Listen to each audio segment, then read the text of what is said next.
From Ag Expert, it's the FCC Knowledge Podcast, a show that features great conversations about the business of farming while guiding you down the pathway to transition. Someday this farm will all be yours. What does that mean, right? Succession is a process, not an event. Just because there's not a conflict at the table doesn't mean that there's not hesitation or other concerns that are at the table. This year, we have a very special series of episodes. We're going to be taking a comprehensive look at the farm transition process in 9 parts. Every episode will be dedicated to a different step in the transition process. If you're 43 and you don't have a will, the next best day to get a will would be right today. Book an appointment. Get it done. Before you come back, ask what you can do for the farm, not what the farm can do for you. Follow or subscribe to our podcast on Google Podcasts, Apple Podcasts, Spotify, or wherever you get your podcasts.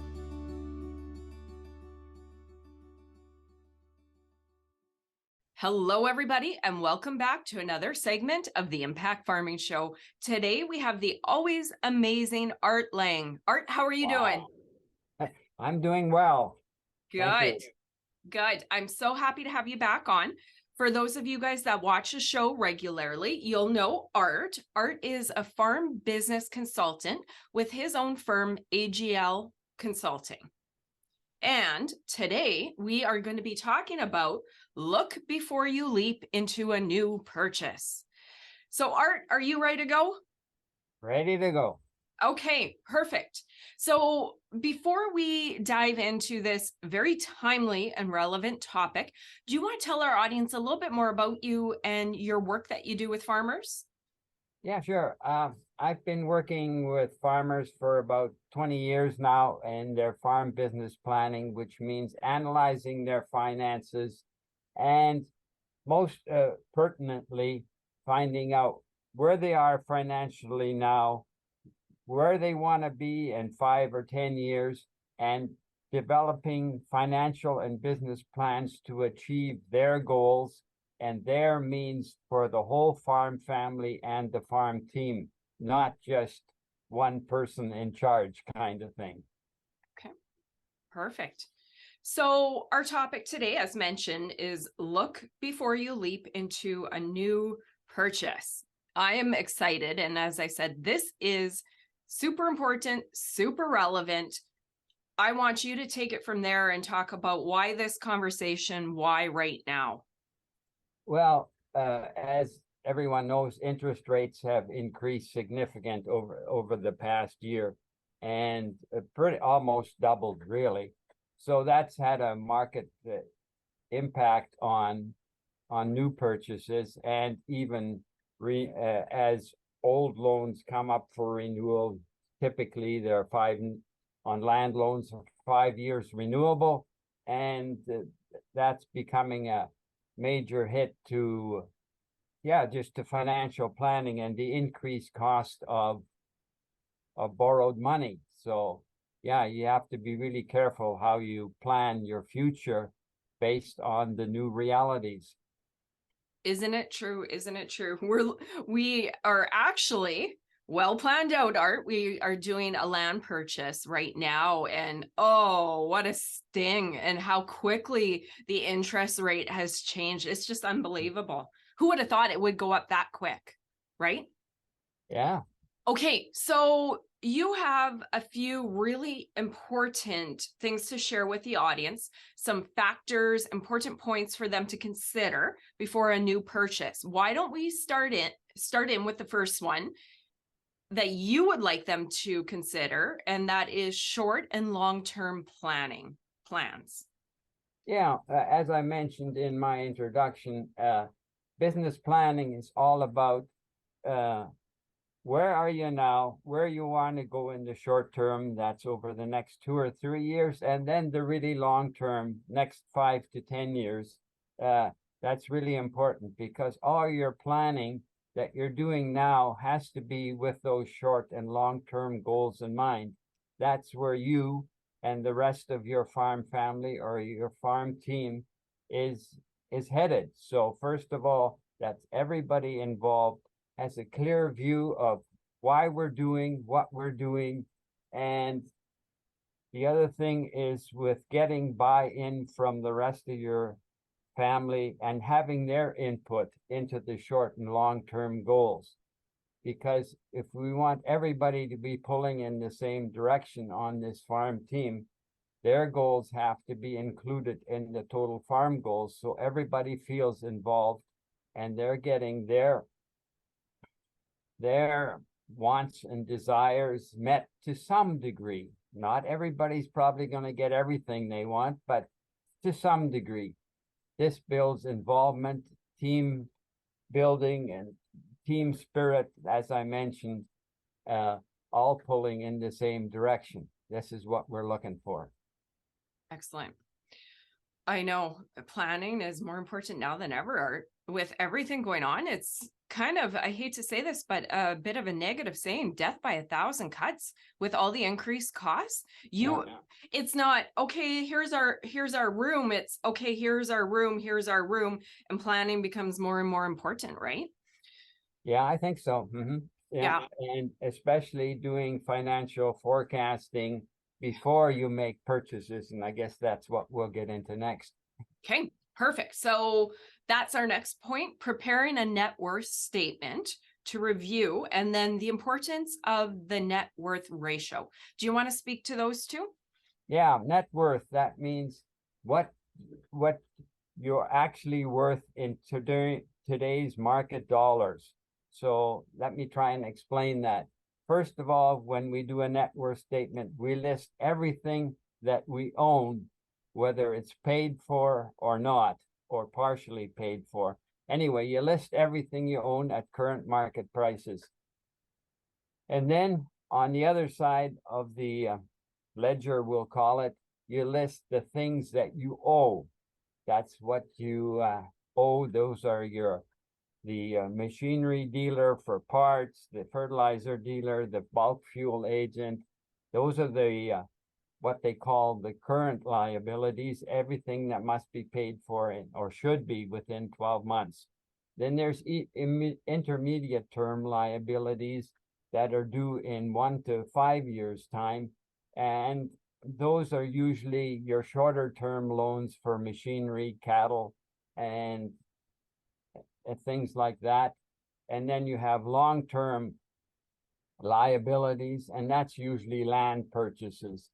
So on one side, you list everything that you own, paid for or not. On the other side, you list what you owe, and the difference is your net worth. And if I can describe that in a nutshell, let's just take a hypothetical example. Everything that a farmer owns, let's say, is $10 million. Out of that, he has debt of $2 million, and that means all the debt, short-term, intermediate, and long-term. And so the difference is $8 million. That is his net worth. What theoretically, if he sold everything today, hopefully that's what he would wind up in his pocket. Well, minus commissions, income tax, yada, yada. Government share, yep. That might knock it down a little bit. And so the example I just gave of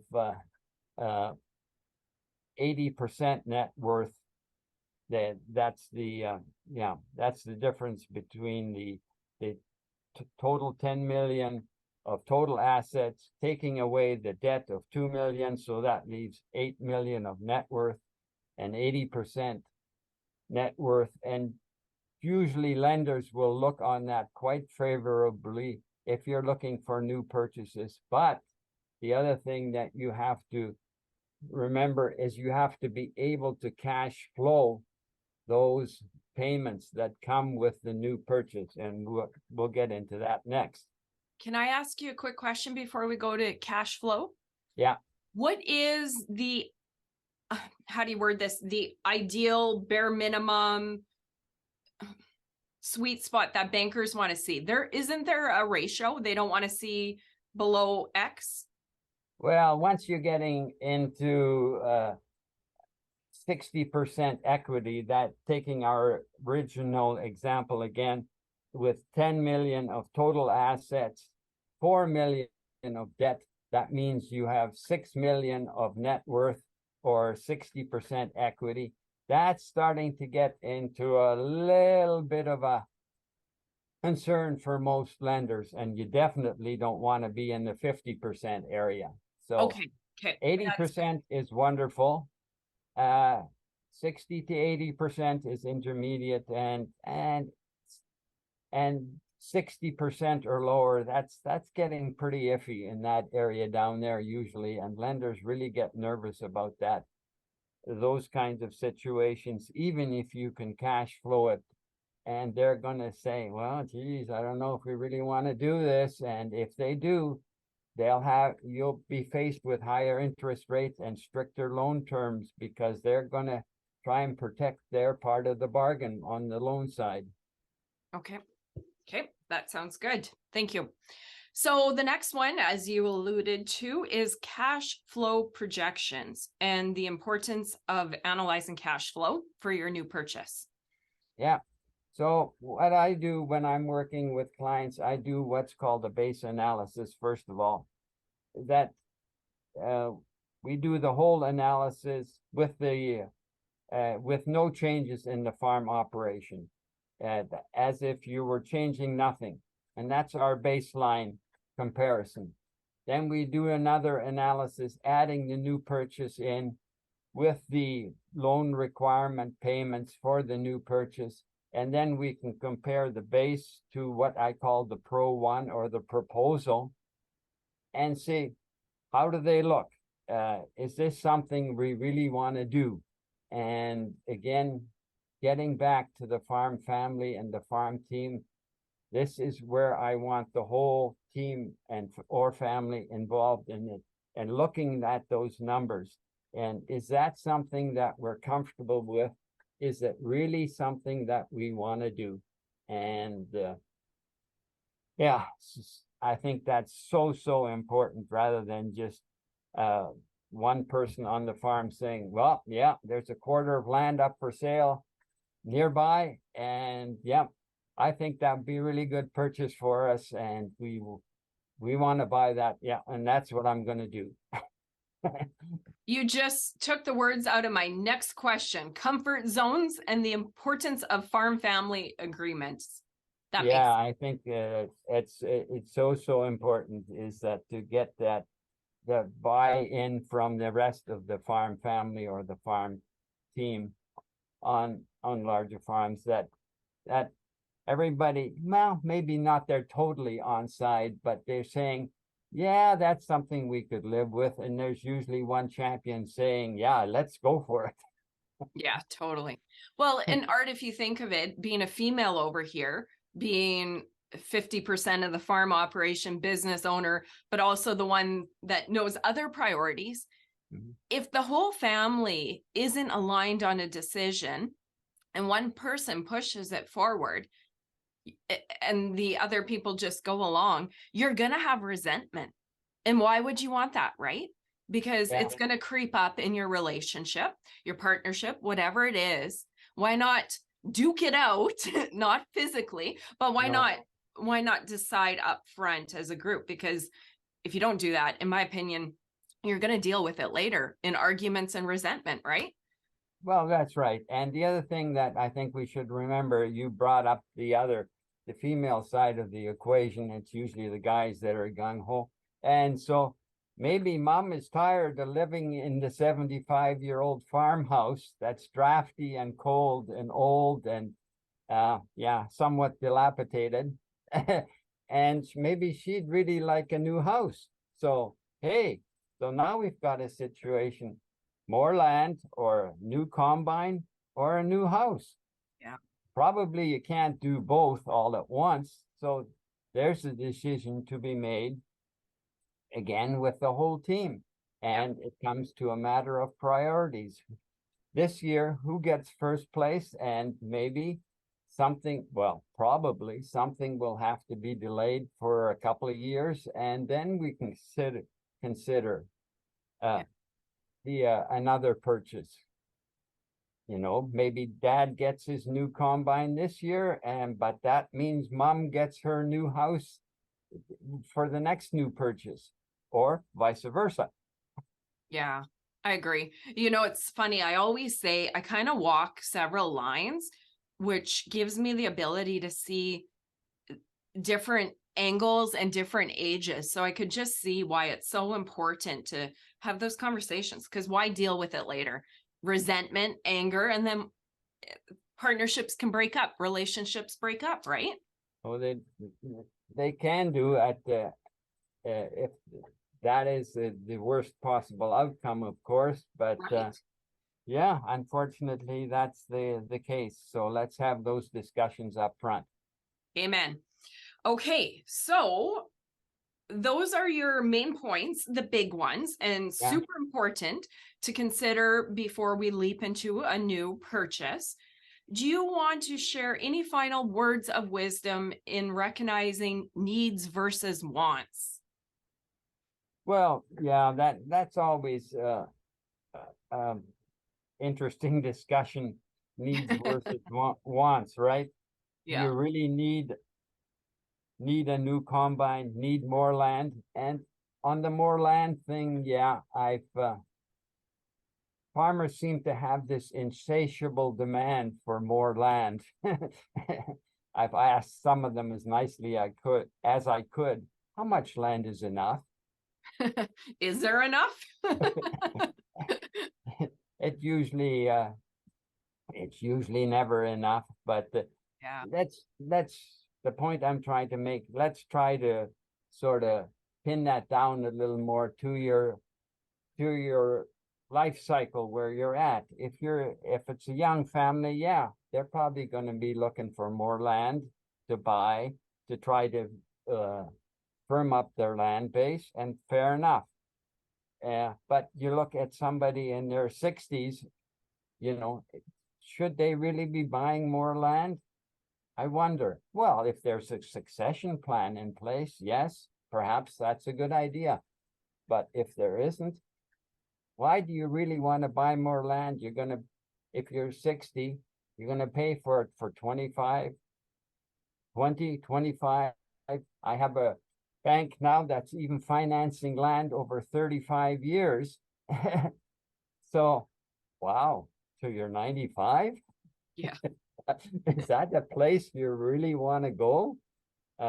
Maybe, like I said, if there's a succession plan, yeah. But if there isn't, I don't know. Doesn't make much sense to me. But then it's the people that own the farms that have to make the decisions. I just provide suggestions. Yeah. Okay, and that wraps up the episode. Unless you have anything further that you want to say, Art, I want to do a call out to farm business professionals like you, how you work with farmers and how it's often, I mean, we know just like any individual, we're at different comfort levels in our financial management skills, from beginner who would need the help of all that to maybe the expert over here that could even use a third-party sounding board. So do you want to talk a little bit about your services and how farmers can connect with you? Well, yeah, I can connect farmers anywhere. I usually work, well, mostly in, yeah, all of Western Canada. And I do most of my work via Zoom these days, which is so convenient because then people don't have to travel for long distances and incur time and travel costs. Yeah, so I have a program that does all these things that we've been talking about. And the other thing that I can help people with is, as I alluded to briefly, is connect with lenders. In the area that I work, which is north central Alberta mostly, I'm in contact with all the major ag people at the major banks. I know them all. I've worked with them. I've sent them business proposals. So yeah, I can be that link between the farmer and the banker. In fact, what I suggest when farmers are contemplating big new purchases, I or somebody like me prepare a business plan and you shop it around to several different lenders. See what they're willing to offer you. As I say, shopping for financial services is no different than shopping for other major inputs for your farm. To put it out there and let's see what people are willing to offer. Sometimes we're putting the proposal out there to several lenders can save you some money. And I heard one of the farmers I worked with, and he was quite an astute money manager. He put it this way, saying, I have my major bank that I work with and most of my daily business, but I'm not going to give them all my business. Not going to give them the feeling that, like I'm a locked in client. I always have some loans outside my major bank just to see what other people are offering and not to give them my major bank the idea that, they've got me by them. Yeah, they've got me locked in. Not the case. I love it. And that's a really good point, because I'm not sure that everybody thinks about banking that way. We think of all the other stuff we buy, we shop it around, but I'm not sure that we do think of our financial lending that way. So, well, I've seen that in some of the analysis I've done. I've seen some of the loans, the interest rates and the terms. And I've said to farmers, so, what about this loan over here? The interest rate or the terms seem rather unusual and unpleasant.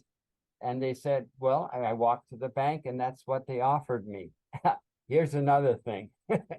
While we're on that topic, please. we have a son that's a commercial lender for one of the major banks in Canada. He doesn't do ag, but he does others. And he said to me, Dad, when we put a proposal out there for our client, our first offer is never our best one. Okay. Of course. There's always room for negotiation. Well, not always. You sure. If your financial parameters aren't very good, then you probably don't have much room for negotiation. And I've had those situations. But if you've got some fairly decent financial parameters, you have some room for negotiation, but you have to push for them. They're not offered. It's like, that makes sense. When you're going for a machinery purchase, is the machinery dealer going to put their best offer up front? Not likely. No, not at all. You have to work for it and negotiate. That's a really good point. And I do think many people in the audience, and I could be guilty of the same thing, don't think of the financial part of our business that way. So I'm really glad that you went there. Thank you. Yeah. Good. Yeah, so with having 20 years experience in this kind of work, I've learned a few things. Well, and I could see the importance too. If somebody's working with you and you're kind of the middleman, it takes some of the heat off you too, right? You have that neutral third party that's experienced, that has the relationships, that know, wait a minute, I know your numbers, Farmer Joe and Jane, you can do better, right? And then you can kind of guide them. Clever. Well, I like it. Yeah. But you have to have you don't have to have, but it helps to have good numbers. And the important thing, it's written in a business plan that makes financial sense, and it gives the lender the information they want to know without having to dig for a lot of work, because lenders are busy, and unless you've got a really sizable deal for them, and they're not going to spend a lot of time with you. It's like anything. It's the big bucks that gets the attention, unfortunately. And if you're a small to medium-sized farmer, you're not going to get as much attention, but you can get their attention, or the lender's attention, with a good business plan. Excellent. This has been a fantastic episode, Art. Like always, you are such a wealth of wisdom. If you don't have anything else to add, I'm going to wrap up. And do you have anything else to add? No, I think we better stop. Yeah, I think you covered it. You shared everything and some great words of wisdom ×4. So thank you so much for your time, Art. I really appreciate it. Yeah. Enjoyed working with you again, and hopefully we'll do it again sometime on a different topic. Wonderful. Thank you, Art, and you in the audience. Thank you for tuning in. If you enjoyed this episode, like it, share it, and get it out there. Because as we all know, we need as much information, as many tools in our tool belt as we can possibly get. So like it, share it, get it out there, and tune in to next week's episode. Thanks, guys. Bye-bye.